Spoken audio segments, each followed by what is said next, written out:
growing up, we never threw anything away. It didn't matter what it was, whether it was a toilet roll tube or a ribbon off of a soap set. My nanny used to always declare, you could make something out of this.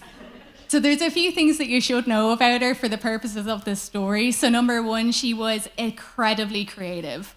Number two, she had a fart that could be heard within a 20-mile radius of the epicenter, which was her arse. And lastly, and most importantly, she was the type of woman who always prayed to the angels.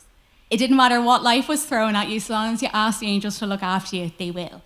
So I was probably a week away from sitting my junior cert. I hadn't so much as opened a book in about a month.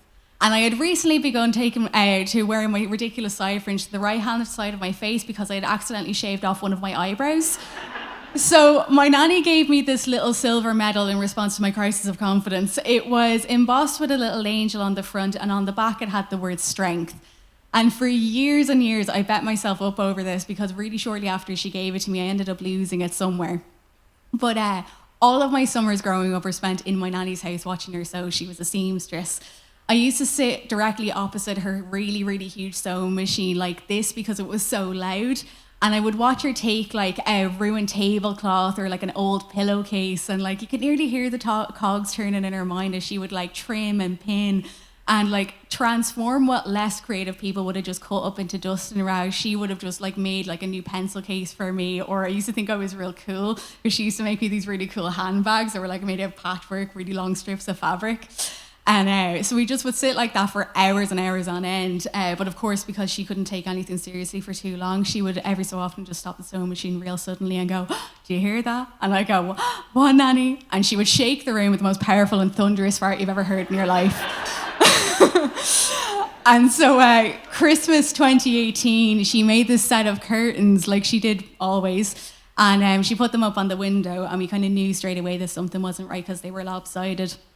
And it was a very, very quick turnaround from that Christmas until we were taken right back around to the summer. And so that summer in particular was spent, like all my other ones, by my nanny's side, except this time she was lying in a bed in Harold's Cross Hospice. And it was really weird because this was really close to where she grew up. And I remember walking over to her one day going to visit her, and I was like thinking in my head that it's such a massive shame that the reason why I'm walking past like where she used to go to school and the swing she used to play on when she was like a little girl was because I had to go and count down a clock for somebody that I just wasn't really ready to say goodbye to. And so we'll jump forward to about August of that year. I was sat down in my bed, my eyes were red, my nose was chapped, and I was just like, this isn't what our summers are supposed to be about. Because they're supposed to be about creating and mending and about me bringing her the clothes I want to wear to a music festival and asking her to adorn it with like sequins and feathers, and for her to take the piss out of me and ask me if I've just handed her a skirt or a belt. But now it's about loss and broken hearts, and it was just way too beautiful outside for me to have been wearing all black, and the birds were still singing and the world was still turning, and it was just, for lack of a better term, an absolute piss take away to end that story. So I started cleaning my entire apartment to take my mind off of it. I was armed with a sweeping brush and a giant packet of disinfectant wipes, and eventually I made my way into my bedroom, and I did one big massive sweep underneath my bed. And genuinely what happened next I have no logical explanation for, because in the middle of the pile of dust was this little silver medal with an angel on the front and the word strength on the back. It was really freaky. And I just started thinking back to the last couple of days and when we were last in Harold's Cross. So we kind of had known that it was like nearly enough time to say goodbye, because it was kind of just getting to that stage. And for our family, we're usually very like a laughy, jokey kind of family, but we had been bereft of laughter for about 7 months. And we were sat in this big somber circle around her. My granda was holding her hand. I was holding my mum's.